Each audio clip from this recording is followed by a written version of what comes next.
costs to acquire a client.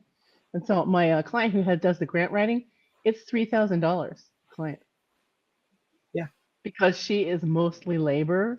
And so, I mean, I use the marketing costs, of course, but yeah, so it's really high, so we're kind of working on that and looking at that and how can we be more efficient with that.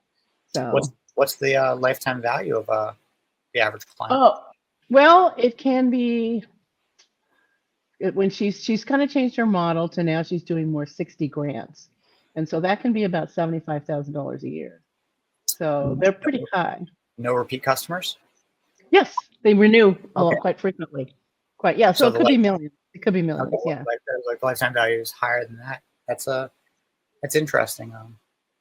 I normally will take the time to I'll reverse engineer it. Hey, what are the 3 top ways that you've gotten people? Oh, referrals, ad spend, and a weird lead magnet, or maybe events. Mm-hmm. And then, from there, do one track at a time. What's the journey? And once that's there, then I like to, now that you've got the steps, I'll actually take the time. What's the drop off? What's the success rate at each step? Mm-hmm. And then very quickly in 30 minutes, maybe an hour, if you've got to research the data parts, like the backtracking and then the data there, I guarantee if you spend the 45 minutes there, you're going to see 2 fulcrums, 2 levers in there where it's like, well, one, you are getting almost all of your people here and you put no attention into or effort into this. You just did a little bit and it's just been running. And you'll find another one that probably has some insane close rate, but it's missing some other part. Hands down, one of the best ways, because even if there isn't any great gold, you're going to see the pattern. This will be the next best experiment, because look at the 3 data, your best 3 data examples say a lot. It'll just reduce your testing, and your first test will probably be better than her average swing. At least that's what happens when you go through the process that way. It's just very effective. Yeah, that sounds good. Yeah, okay, that's very interesting.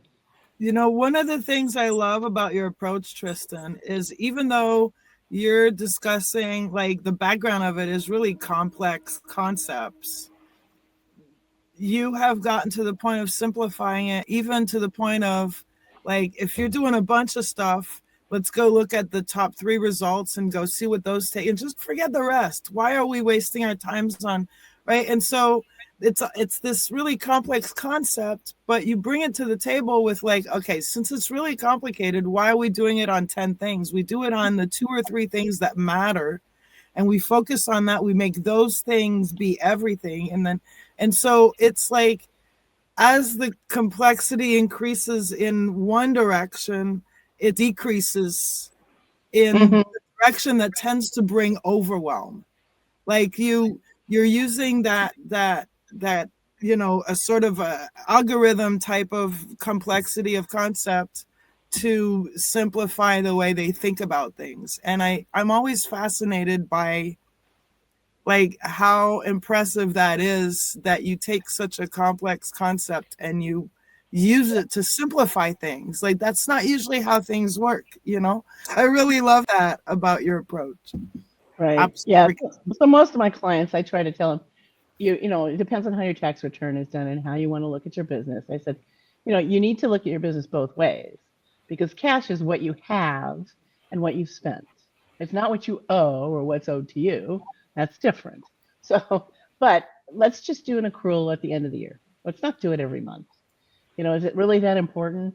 If your percentages of revenue remain relatively the same, then why do it every month? To me, where the accrual is really important is for the income. If the if the COGS, if they're in an industry that the COGS is directly related to the income, like restaurants or construction or whatnot, then I strongly encourage them to record bills and pay bills instead of just recording checks. But to me, especially for looking at the reports for business planning, having that income on an accrual basis is an absolute necessity, because it's the only way we know what you're capable of bringing in. The expenses, if they're not on an accrual basis and they're not overly seasonal, it kind of all balances out. Every once in a while, you'll get a month that's crazy and doesn't really match with that one, but you can see that it matches with the previous month. And right, it's not as important to me to have the expenses on accrual as it is the income, because if you're No, that's true. That is true.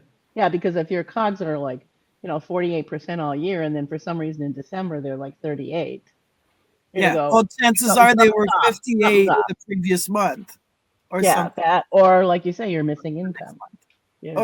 Or you're missing income. Yeah. Right. Yeah. Exactly. And so the expenses tend to balance themselves out unless they're very seasonal.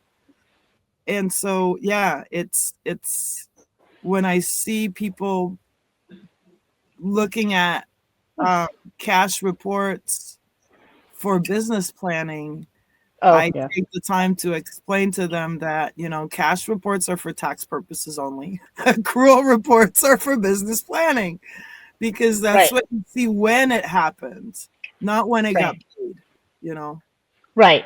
And if they want to know their cash burn rate and things like that, the cash side of things. Do you have a way to explain to somebody that even on a cash basis, if you buy something on a credit card, and I'm recording your credit cards properly, that expense gets considered a cash basis expense the day you paid it with your credit card when you made the purchase? Yeah, they just have to consider their credit card to be a bank account. Oh, nice. Okay, I'll try that. Pretend it was basically the system treats it like it was a debit card. Right, exactly. Mm-hmm. And so I've the approach I've taken, but it doesn't seem to satisfy them 100% of the time, is to basically say, when the vendor considers that they've been paid, then they've been paid on a cash basis. Oh, yeah, I see what you're saying, but But people have a hard time putting themselves on the other side of the fence. So you just gave me something from their side of the fence to use. I like that. That's why the ownership is transferring to you versus the vendor. Yeah. It's at that point that you take ownership of whatever it is, whether it's a hamburger or whether it's a tool, as Tristan eats. Yeah. Perfect timing.